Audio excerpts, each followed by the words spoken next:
What's up, family? Welcome back to the channel and welcome back to the Weekly Reaper. I want to start off by saying a huge thank you to everyone who has subscribed because if you didn't see it yesterday, we crossed over the 10,000 subs mark and I'm super pumped. I really appreciate each and every one of you, and I can't thank you enough for supporting this channel and really everyone that's involved in this endeavor on this side of the internet. Just thank you so much for your support. It is really awesome. As you can see, the Weekly Reaper is back, and we're going to go over a few things that happened this week and last week. We're in a little bit early this week. I know it's only Tuesday, but last week, Brian and I were doing part of the deposition video release on Thursday afternoon, which is when I usually put these out. So if anything else exciting happens this week, there will be a separate video on that. And if you haven't seen the deposition release from last week, head on over to Brian's channel, Incredibly Average, and you can check that out. And I think we are going to have the next installment of that on Friday, but that is TBA. So keep an eye out and we will let you know for sure when that's happening.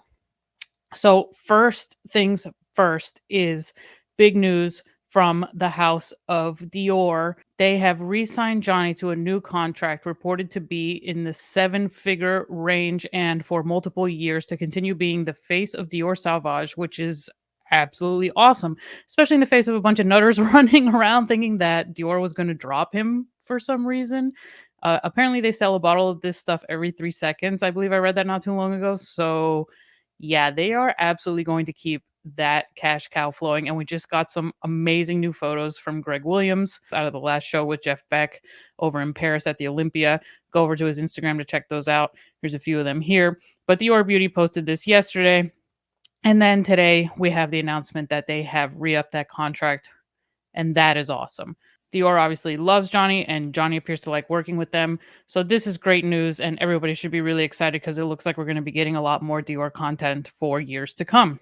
Next up, we are going to talk about the opposition for a few moments, just to dispel some ridiculous untruths and twisting of facts to fit their narratives, of course, because it's what they do. Nothing out of the ordinary, really. But there is this article out on BuzzFeed, which I know nobody cares about or pays attention to them. People have apparently been removing their likes from Johnny's post-verdict Instagram post, and it's really not true. This is from a young person who considers themselves some form of journalist or reporter, who also runs around on Twitter a little bit. I'm sure you've seen her talking about this nonsense that people are unliking the post on Instagram. But just first of all, this is a classic glitch on these platforms. It happens on Twitter quite a lot where people say they've liked a post and then their like disappears. This actually isn't even the case here. It's just the likes aren't necessarily showing up sometimes when you try to search. So let's just, for the sake of conversation, look at one person she named here, which is Joe Perry. First of all, Joe and Johnny are very close friends. They're in a band together. Joe is not going to unlike Johnny's Instagram post, but for the sake of conversation, here it is. Obviously, as you can see, the like is there. It's just a matter of if Instagram is pulling things in properly when you're conducting the search, especially for a post with millions and millions and millions of likes on it. And just for another example of it not working properly, here is a search for Gina Duder's name, which obviously we know she liked this post. She probably posted this post, and we can see that her handle is in the screenshot as someone who has liked the post, but searching it, as you can see at the top of the screen, does not bring up her name. So yeah, this is all just technical difficulties, shall we say, on the part of Instagram, and certainly not based in reality, which is no surprise. On another note regarding the opposition, what we are really looking at, I know people are trying to figure out what's going on in terms of their engagement, and it's not really surprising, but what we're really looking at is synthetic bolstering of their posts. We had some confirmation of that here. One of them has posted, which is just fantastic. They actually posted this, that they've been locked out of Instagram, and the message they received was that their account was connected to a service that helps you get more likes or followers. So that's pretty obvious what's going on there, and it's really quite the own goal posting this up on Twitter for everyone to read, but I don't really think that. anyone is surprised by that. This is from a group that posts such greatest hits as that apparently there is a leaked clip of Johnny dismantling his own finger. Okay. Okay. I'll just leave that here. I really don't know what else to say about that. Obviously, not true. We would have seen it in court. It did not appear in court, and there is no evidence of this, or nor was it even mentioned as a thing that might possibly exist anywhere in the world at any time. This isn't really unusual for them. It's what they do. One of the best ones from this week, honestly, is this one that I retweeted the other day, which is that craziest thing about Depp suing Amber Heard for defamation is that she never even accused him publicly. All she did was get a restraining order to protect herself from him. I guess that People magazine cover spread and that whole going to the courthouse with TMZ in tow with the cameras and all that footage and photos that we saw, that never happened, I guess. Yeah. This is an alternate universe apparently, but one thing I'll say I've noticed quite a bit when I click on their profiles, a lot of them list ages between 15 and 20 years old.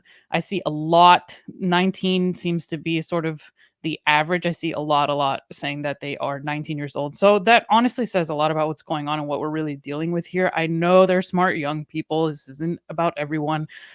But I think a lot of this is a game to them. They're trying to game the system and trying to win something. I don't know what the end goal really is, but I do think that a lot of them see this as a game, and just down to a lot of social programming within the latest generation about gender violence and some untrue absolutes that are becoming ingrained with them, which is unfortunate. But hopefully, time and life will help dispel that. And I don't mean that in a negative way that anything would or should happen to anybody, but just the journey of life itself with its eye-opening and mind-opening way of things sort of happening. What I see quite a lot is this is not unlike a lot of other posts out there. I've also seen one saying that if she is abusive, for everyone to just shut up and defend her anyways because she's female.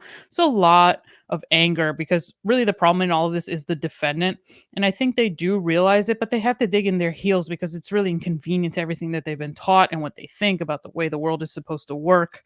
And it's just they're just conflicted and they don't know how to reconcile what's happened here with everything that they think that they know or everything that they've been taught or what they think should be the case. They just don't know what to do with that information. I think they're just very heavily conflicted, and that inspires a lot of anger and a lot of outbursts and a lot of the silliness that we're seeing online at the moment. So those are kind of my thoughts and things on that. A few examples over the last few days of a lot of nuttiness that's been going on. All right, we are going to end on an awesome Johnny note, which is that filming on The Favorite is well underway in Paris, and he's been spotted on set in his full costume and makeup. It's just so great to see him getting back to work, doing things he loves, and obviously hoping this is just the beginning of a massive comeback for him to get back to the big screen, along with the musical endeavors and just doing whatever the hell he wants to do in the way that he wants to do it. It's just really exciting to see him back on set. It just feels like old times again, getting these awesome paparazzi set photos. I know some people are unhappy about it, but it is what it is. When you do something involving Johnny, there's just always going to be a ton of hype, a ton of interest, and there's no amount of internet screeching really that can stop this train at this point in time. At the end of the day, he won. She owes him $10 million. He's free, totally absolved of all of those accusations.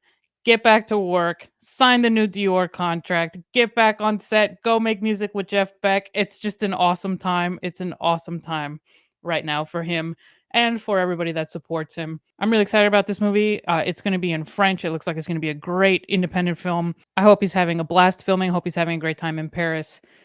And that is going to do it for us for today. Thank you guys very, very much for tuning in. Thanks for checking out the video. As I said, it looks like Brian and I are going to be back live on Friday with the next installment of Amber's 2016 deposition video. And if anything else happens before then, we will catch you here. So thank you again very, very much, everyone. Thank you for the subs. Please like, subscribe, and I will see you in the next one. Take care. Bye.